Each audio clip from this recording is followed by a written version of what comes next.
If you struggle with holding the barbell on your RDLs, here's what you're going to do. Switch to a mixed grip like this.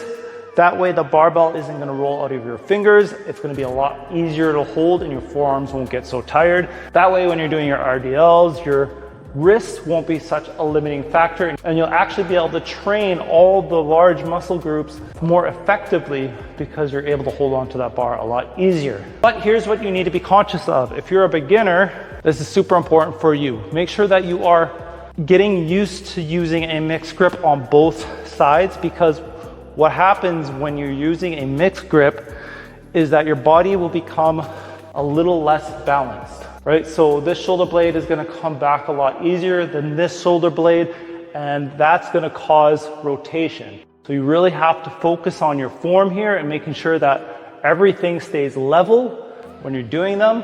It's a good idea to switch your grip either halfway through your set or halfway through your set. So for instance, if you're doing 12 reps on one set, you would switch at 6 and then finish out your reps. Or if you're doing maybe 4 total sets, you could do 2 sets with your dominant underneath and then 2 sets with your non-dominant hand underneath. You want to try to keep everything nice and balanced right off the get-go, especially if you're a beginner doing RDLs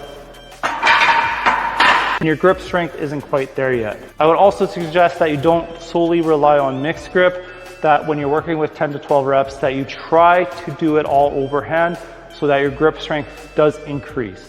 Then when you got the movement down and you're able to lift a little bit heavier, when you're working within that like 5 rep range or lower 3 to 8 kind of idea, that's when you're gonna rely more on your mixed grip so that it doesn't become